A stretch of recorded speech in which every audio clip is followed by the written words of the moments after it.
Hallo, hier ist der Alexander und der Chris. Hallo Leute.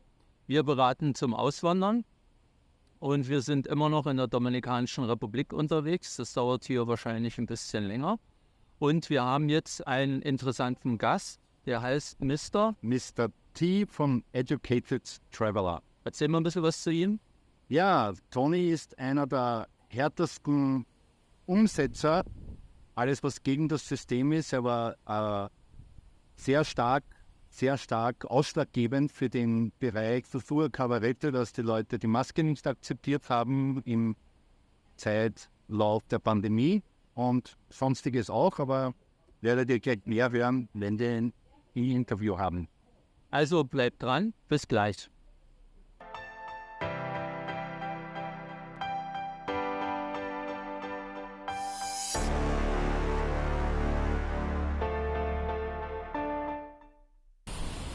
Hallo, zurück auf dem Kanal. Allerdings das Interview ist jetzt in Englisch, also es werden jetzt ein bisschen eure Fremdsprachenkenntnisse gefordert.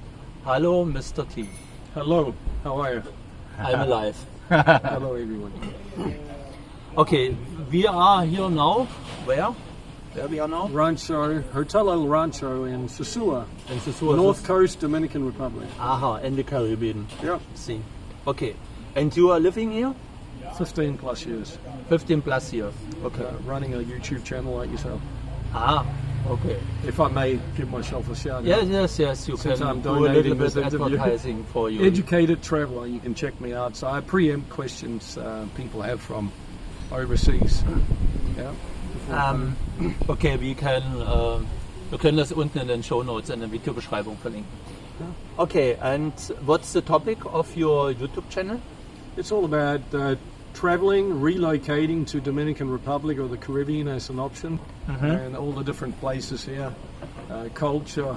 I preempt all the questions people have prior to coming down here, and I do relocation, mini tours and other things. And which part of the Dominican Republic you like most? Here on the North Coast. On the North Coast, Absolutely. Sosua, Cabarete. Well, there's Plata. many nice places. When it comes to somebody choosing to move over here, I'd highly recommend they spend 3 weeks to a month in maybe a few towns down the North Coast and then just get a feel for it. Like if you go to Cabrera, it's very tranquil and beautiful places. However, it's not like the place where you get to see a lot of action. You know, if you sometimes want to step into the action, where if you live in Sosua or Cabarete, you can go 5 minutes away, you are in a tranquil place in the hills, and if you want to go down and meet lots of people from all over the world and join the action, it's right there, 5 minutes away. So I think you'll only find out where's most suitable for you by trying it out for a little while. You know? From which country you are coming from? Your accent, you are not a gringo? I'm a Tiwi. You are Kiwi. Okay. Yeah. I like. Tiwi Madrid. I have some internet domains with Kiwi. Very short. And okay, and how did you came to the Dominican Republic and why? Well, Maybe by airplane, I think. Huh? rowing boat. Rowing boat. Okay. No, yeah, it was airplane. Yeah, I was So living. are there direct flight from? No, you must go to Australia and then. No. No, I lived in Europe for 5 years before coming here. And you're in Yeah. England or where? No, actually, I lived in Sweden for 5 years, and then I left, had enough of that, and which I think you want me to talk a little bit about from what we discussed prior to starting the camera, why I got out of them.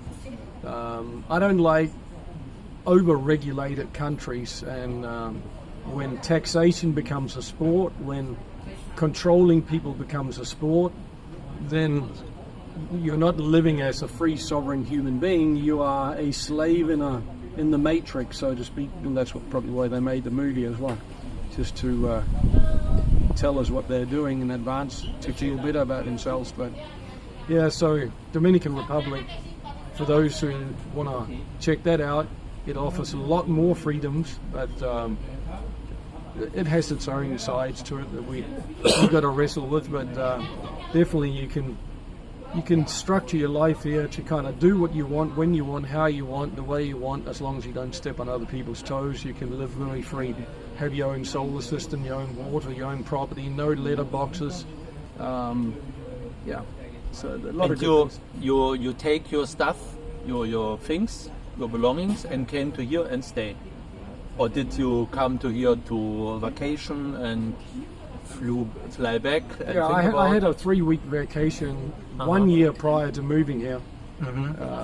So I decided, after I had tried to be here, Sosua was the right area for me, because I had an airport nearby, lots of people. I knew that would be good for business, and I didn't speak a word of Spanish except hola. And gracias too, actually, gracias I knew as well. So okay, I learned that quickly. But, I was handicapped, so Sosua has had, especially Germans, they've been here for 40 plus years, but a lot of English-speaking people as well, so I knew that was the crutch I needed in order to start here and be able to do business, find what I needed to find to establish myself. Freiheit is very close. You have some fightings with the local governor and the police here, I have heard. Fighting? Naja, it's...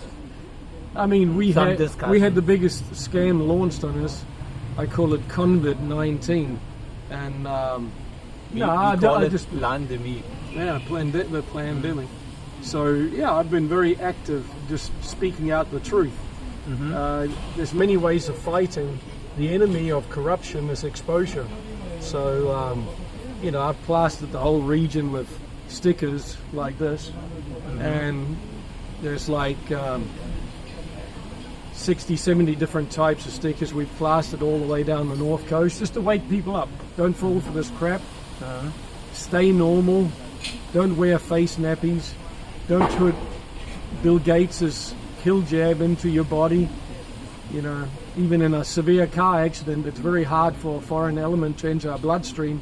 You have to be willing to let somebody else enter toxic crap into your body for that to go. So all this crap I've been fighting, because my body, my choice, and I like to do what I want, when I want, how I want, the way I want. And this country has generally been good, but the whole world went into this crap in lockstep, and Dominican Republic probably came out of it returning to pretty much the normal we had before we went into it.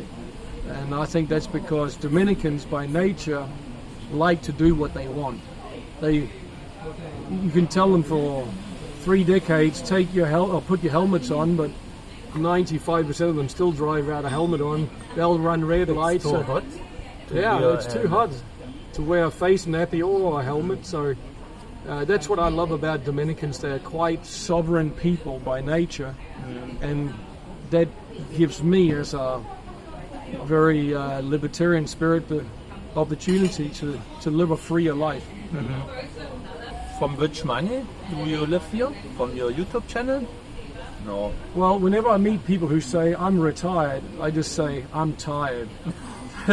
This is not necessarily the easiest place to make a living, but I always tell people I run the bumblebee business. A bumblebee is not supposed to fly, but it still does. I'm not supposed to have survived here financially, but I do.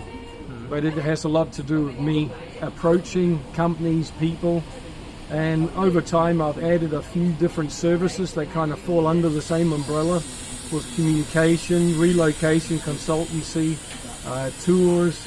I film with drones as well. Which drone do you own? I don't actually own any. I have a family member here who flies the drones.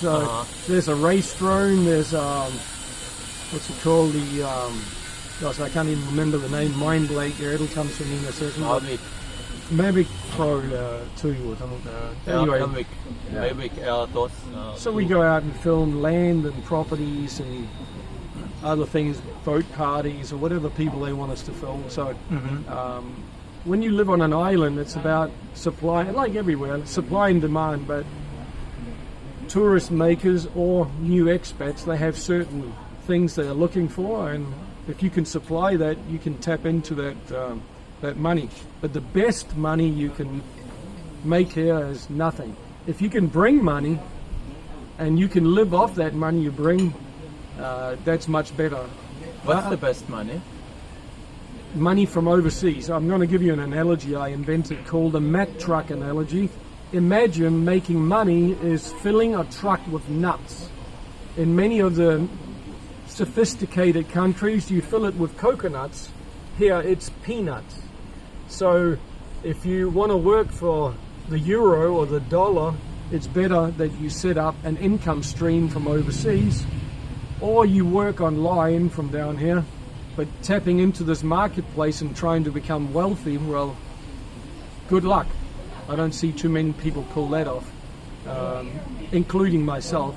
I pull off making a living and getting ahead of it, but this is not the place to come and become rich. This is quite a trade-off, but the lifestyle, it's a place to survive. The freedom and the lifestyle and the enjoyments on other areas has to weigh up against being in some city where you're making big money, but you never have any place or time to enjoy it so much, you know. And I'm glad I got away from that whole rat race game, you know, because we can't take any of this crap in our coffin anyway at the end of our life. So do we work to live or do we live to work? You know, that's the big question. Yeah. But you did not answer my question. What's the best money? Not the best money over the sea is not the best money. The best currency? Yeah. Well, Bitcoin and cash. And cash. But I would put it in the other order, because I think the whole world's trying to strip cash away from us, like Sweden, where I used to live. They're penalizing companies for depositing cash. So I watched a documentary of a lady who ran a little cafe where older people come in, and when she went to deposit the cash, she got a big fine for depositing cash. So they want us to get away from cash so they can control how much money you're allowed to save, how much money you're allowed to spend or draw on, or they'll tell you you have to spend it before this date. This is the extreme totalitarian control, and the way it's sold is through convenience. Well, it's so convenient. Well, how convenient is it when you come to an ATM and it tells you you've reached your daily limit? See, that's control. It's your freaking money. Anyway, I'll leave it to you. You know more about this than I'll ever know. But I'm interviewing too. Yeah, go for it. Yeah, you are correct, but there are more bad things about that. Yeah. And that's why. If I should just tap into the Bitcoin thing, why I said Bitcoin. During this COVID-19 scamdemic thing, my banks rejected incoming payments from my credit card company, processing company. And they wouldn't give me any reason why they were rejecting my incoming money. So they rejected it and fined me for having rejected it. It was completely ludicrous.